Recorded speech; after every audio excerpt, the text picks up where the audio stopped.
فی، چلو تھوڑا سا پڑھ لو. مفعول فی، مفعول کی یہ تیسری قسم پڑھ رہے ہو نا.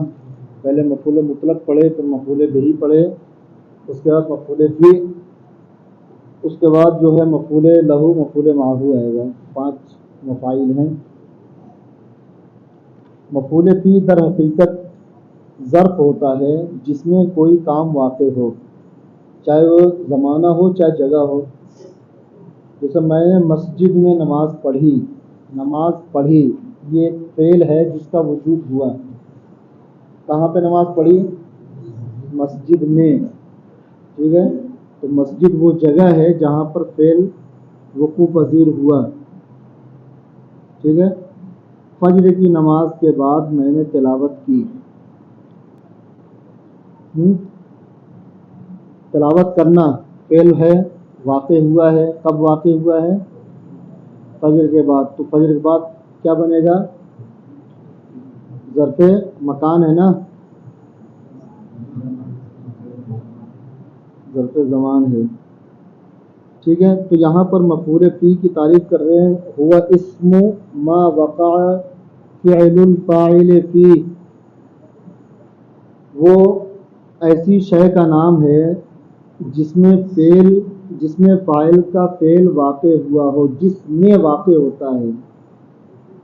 فعل جس میں واقع ہو، تو یہاں پہ جس میں سے مراد زمانہ بھی ہو سکتا ہے اور مکان بھی ہو سکتا ہے، جگہ بھی ہو سکتی ہے. فعل کا فعل جب بھی واقع ہوگا تو کسی نہ کسی وقت اور کسی نہ کسی جگہ میں ہی واقع ہوگا. ایسا نہیں ہو سکتا کہ فعل تو واقع ہو لیکن جگہ یا زمانہ مفقود ہو.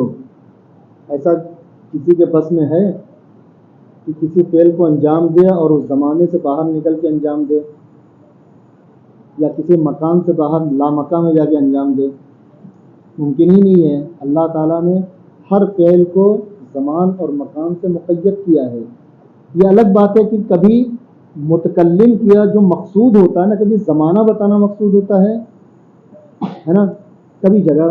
میں نے جمعہ کے دن روزہ رکھا، جمعہ کے دن روزہ رکھا، تو یہاں مقصود جو ہے جمعہ کا دن بتانا ہے. یہ بتانا نہیں ہے کہ میں نے اپنے گھر میں روزہ رکھا یا جنگل میں جا کے روزہ رکھا ہے.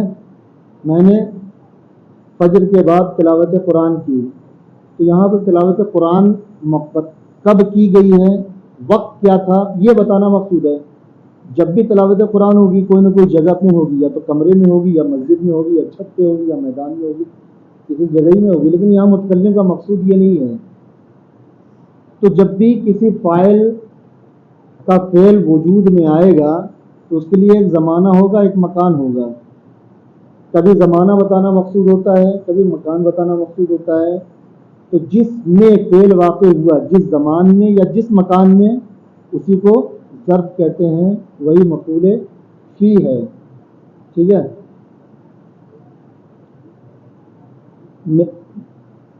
ما وقع فعل الفاعل فیہ، جس میں فاعل کا فعل واقع ہو، من الزمان والمکان، زمان و مکان میں سے، یسمى ظرفا، اور اس کا نام رکھا جاتا ہے ظرف. ظرف کا معنی کیا ہوتا ہے؟ لغوی معنی. ظرف کا لغوی معنی کیا ہوتا ہے؟ برتن ہوتا ہے. برتن میں کوئی چیز رکھی جاتی ہے. ایسے ہی گویا کہ مکان بھی ایک ظرف ہے جس کے اندر کوئی چیز وقوع پذیر ہوتی ہے. وظروف الزمان علی قسمین، ظرف زمان کی 2 قسمیں ہیں، ایک مبہم، دوسرا معین. ظرف زمان یعنی وہ ظروف جن سے زمانہ سمجھ میں آئے. ٹھیک ہے. جیسے کہتے ہیں کہ اللہ کے ولی حضور غوث پاک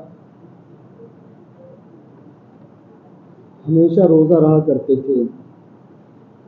تو اس کے لیے عربی میں آئے گا کان الولی الغوث العظم یصوم الدہر. یصوم الدہر، دہر کا معنی زمانہ. ٹھیک ہے. سمتو فی یوم الاثنین یا صمت یوم الاثنین صمت شہر رمضان کاملا. اب آپ دیکھیے یہاں دو چیزیں بیان کی گئی. ایک تو دہر. دہر کب سے شروع ہوتا ہے کب سے ختم ہوتا ہے؟ کب سے شروع ہوتا ہے دہر؟ کوئی تعین کر سکتے ہیں کہ یہاں سے دہر شروع ہوا یہاں پہ ختم ہوا؟ اور شہر رمضان ایک تاریخ سے شروع ہوا، چاند دکھا تو شروع ہوا اور چاند دکھا تو ختم ہو گیا. سن تو یوم الجمعہ ہے، میں نے جمعہ کو روزہ رکھا. جمعہ کا دن کب سے شروع ہوا؟ طلوع فجر سے شروع ہوا، غروب آفتاب پر ختم ہو گیا. تو جو دونوں طرف سے گھرا ہوا ہو، جیسے یوم ہے، شہر ہے، اسبوع ہے، جتنے بھی یہ زمانے کو بتانے والے الفاظ ہیں، ان کی ایک حد ہے. یہاں سے شروع ہو رہے ہیں یہاں پہ جا کے ختم ہو جا رہے ہیں. جو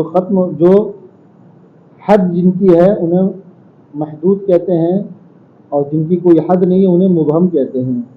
ٹھیک ہے. اسی کی یہاں پر جو ہے دو قسم بتا رہے ہیں کہ مبہم وہو ما لا یکون له حد معین، جس کی کوئی حد معین نہ ہو، جیسے دہر زمانے میں، اور حین وقت کے معنی میں. حین من الدہر قرآن کی ایک آیت میں دونوں آ گیا ہے. هل اتى على الانسان حین من الدہر لم یکن شیئا مذکورا. ٹھیک ہے. تو حین اور دہر یہ دونوں غیر معین ہیں، یعنی ان کی کوئی حد نہیں ہے، لہذا انہیں مبہم کہا جاتا ہے. اور ایک محدود ہوتے ہیں جن کی کوئی حد معین ہوتی ہے، جیسے یوم، لیلہ، شہر، سنہ. ٹھیک ہے. تو ظرف زمان کی دو قسمیں ہو گئی، ایک مبہم ایک محدد یا محدود یا معین، جو بھی کہہ لو. کلھا منصوب بے تقدیر فی، اور یہ سب کے سب منصوب ہوتے ہیں فی کی تقدیر پر. فی ظرفیت کا معنی دیتا ہے، یعنی جب بھی یہ ظروف زمان آپ ذکر کریں گے تو ان سے پہلے لفظ فی محذوف ہوگا. ٹھیک ہے نا. جیسے ہم نے کہا کہ صمت یوم الجمعہ، میں نے جمعہ کے دن روزہ رکھا. اصل عبارت ہو کہ صمت فی یوم الجمعتی، جمعہ کے دن میں روزہ رکھا. ٹھیک ہے.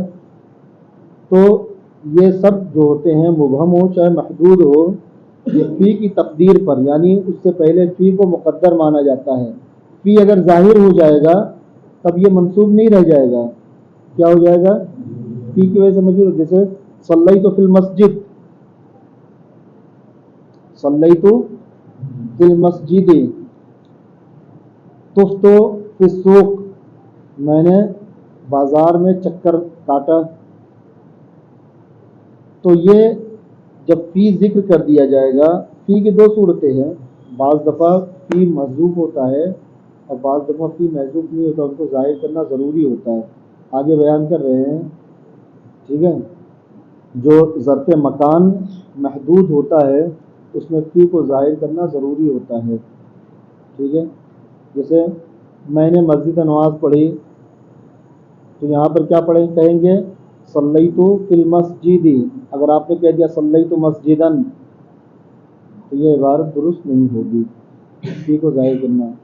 میں کمرے میں سویا، نمت فی الغرفۃ، ڈائننگ ہال میں کھانا کھایا. اکلت فی المطعم، اکلت المطعم کہہ دو گے تو کیا ہو جائے گا معنی؟ اکلت المطعم، ہڑپ کر گیا. چلو سب کے سب منصوب ہیں تقدیر فی پر. جیسے تم کہو صمت دہرن سافرت شہرن، اے فی دہرن و شہرن. و ظروف المکان کذالک مبہم، اور ظرف مکان بھی ایسے ہی مبہم ہوتے ہیں. وہ منصوب ایضا بتقدیر فی، اور یہ بھی تقدیر فی پر منصوب ہوتے ہیں. جیسے جلست خلفک، خلف کے معنی پیچھے. پیچھے کی کوئی حد ہے؟ پیچھے چلتے چلے جاؤ. آگے کوئی حد ہے تمہارے آگے؟ سیاق و سباق سے تو یہ سمجھ میں آتا ہے کتاب تمہارے آگے ہے، لیکن مطلقاً آگے کہا جائے گا تو آگے کوئی حد متعین نہیں. آگے جہاں تک نگاہ جا رہی ہے یا جہاں تک تصور جا سکتا ہے سب آگے میں آ جائے گا. کوئی حد متعین نہیں ہے. ایسے ہی ظرف جو مکان ہوتا ہے یہ بھی دو قسم پر ہوتا ہے، مبہم اور محدود. مبہم جیسے خلف، امام وغیرہ مبہم ہے، اور مسجد یہ ظرف مکان ہے نا، بازار، کمرہ، مدرسہ، یہ کیا ہے؟ ان کی کوئی حد ہے کہ نہیں؟ مسجد کتنی بڑی ہو سکتی ہے؟ کہیں نہ کہیں تو اس کی باؤنڈری اور دیوار ہوگی. کمرہ کتنا بڑا ہو سکتا ہے؟ ایسا نہیں الی حد النہایہ کہ اس کی کوئی انتہائی نہیں ہے، نگاہ جہاں تک دوڑاتی جاؤ کمرہ ہی کمرہ ہے میرا. کمرہ ہے، بازار ہے، مدرسہ، یہ جتنے بھی ہیں ظروف زمان محدود دو طرح کے ہوتے ہیں نا. یہ بھی ظرف مکان بھی دو طرح کا ہوتا ہے، ایک مبہم اور دوسرا محدود. مبہم کی مثال جیسے خلف، امام وغیرہ ہے، اور محدود کی مثال مسجد، دار وغیرہ ہے. وہ منصوب ایضاً بتقدیر فی، یہ جو ظروف مکان مبہم ہے یہ بھی فی کی تقدیر پر، فی کو مقدر مان کے نصب دیا جاتا ہے. جیسے جلس تو خلف کا، امام کا، اصل ہے جلس تو فی خلف کا او فی امامی کا. اور دوسری صورت ہے محدود، وہوا ما لا یکون منصوبا، جو منصوب نہیں ہوتا ہے فی کی تقدیر پر، بل لابد من ذکر فی ہی، اس میں فی کو ذکر کرنا ضروری ہوتا ہے. جیسے جلس تو فی الدار، میں گھر میں بیٹھا. جلس تو فی السوق، جلس تو فی المسجد. اگر یہاں سے فی حذف کر کے ڈائریکٹ منصوب کر دیں گے تو معنی صحیح نہیں ہوگا. ٹھیک ہے، چلو.